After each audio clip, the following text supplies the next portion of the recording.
Olá, meu nome é Ana Paula Pozobon, sou oftalmologista, faço parte aqui do corpo clínico da UDI Oftalmo, especialista em oculoplástica. Hoje a gente vai falar um pouquinho sobre a obstrução de vias lacrimais nos bebês, causa bem frequente de visita dos bebês aqui no consultório. E vocês sabem o que são as vias lacrimais? Para que elas servem? As vias lacrimais, na realidade, são uma forma de excreção da lágrima que o olho produz. Elas vão do olho até o nariz e ela é responsável pela drenagem de toda a lágrima que é produzida. E como são as vias lacrimais?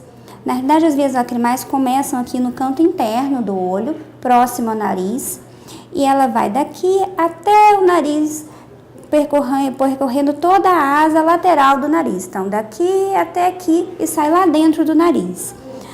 A lágrima é produzida principalmente na glândula lacrimal principal, que fica aqui bem temporal, nessa região. E aí, quando a gente fecha o olho como se fosse um zíper, e empurra a lágrima daqui para cá, jogando aqui dentro desses canalículos. E a lágrima é sugada pelo saco lacrimal e sai lá no nariz. E o que acontece nos bebês? A maioria dos bebês, quando nasce com essa válvula bem aqui embaixo, que comunica o saco lacrimal diretamente no nariz, imperfurada. E aí, normalmente, até os 3, 4 meses, quase a totalidade dos bebês tem um pouco de lacrimejamento. Depois, a tendência é isso se auto-resolver, né? A membrana ela se rompe e a via lacrimal fica totalmente pérvia. E alguns estudos falam que até 70% das crianças, até 1 ano, elas realmente têm uma melhora espontânea dessa obstrução, que causa, na realidade, que é a queixa das mães, lacrimejamento.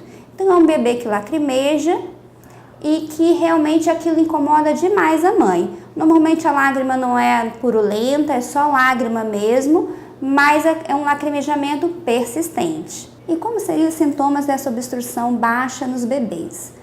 Normalmente, a maioria das crianças, realmente a mãe só queixa do lacrimejamento excessivo, que o bebê está o tempo inteiro com o olho umedecido, às vezes os cílios ficam um pouco colados pelo excesso de lágrima, até uma secreção purulenta, quando essa lágrima, porque ela ficou muito tempo parada dentro do saco lacrimal, sem ser drenada, ela acaba infectando, muitas vezes com bactérias da própria pele, que já fazem parte da flora normal do bebê. E aí, quando isso acontece, a gente tem uma secreção um pouco mais purulenta, não tão aquosa como a lágrima é.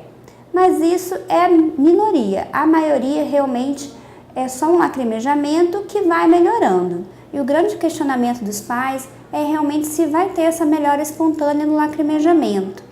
E realmente a gente observa no dia a dia que com um pouquinho de paciência e tempo, isso se resolve espontaneamente. Mas se depois de 1 ano de idade não tiver uma resolução espontânea, a gente tem indicação de realmente remover essa membrana da válvula lá de baixo, que não foi rompida espontaneamente, com a sondagem.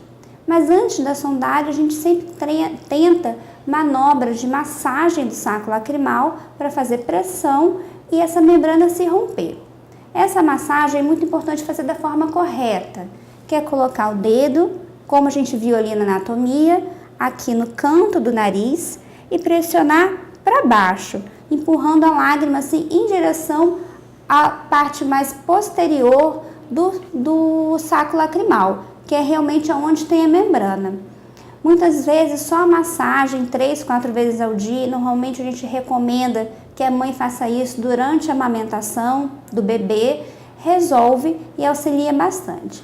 Mas nas crianças que não tiveram sucesso, a gente faz a sondagem, que é um procedimento simples, mas tem que ser realizado no centro cirúrgico em função de ser um bebê, a gente precisa sedar essa criança, né? E que a gente consegue romper isso mecanicamente. Em casos que a gente já fez todas as etapas, não houve resolução espontânea, houve a sondagem e na sondagem a gente não conseguiu mecanicamente realmente perfurar essa membrana, a gente indica uma cirurgia, que é da acrocistotomia, que pode ser feita via endoscópica pelo nariz ou externa, realmente acessando essa parte aqui da aleta nasal aqui do lado. Mas isso realmente é na minoria dos casos. A maioria tem resolução espontânea até 1 ano de idade. É importante lembrar que nem sempre a epífora, que seria o nome científico do lacrimejamento, tem causa em obstrução de vias lacrimais. Existem outras doenças bem graves que também dão esse lacrimejamento, como glaucoma congênito e outras anomalias. Então, é muito importante o acompanhamento do bebê. Então, o teste do olhinho é só o primeiro contato que o bebê tem com um oftalmologista. E ele deve ser realizado único e exclusivamente com um oftalmologista. Depois é importante ser realizado o mapeamento de retina, onde a gente avalia toda a estrutura da retina, estrutura ocular, se está tudo bem formado. E a gente vai ver esse bebê com 6 meses, com 1 ano e meio e 2 anos.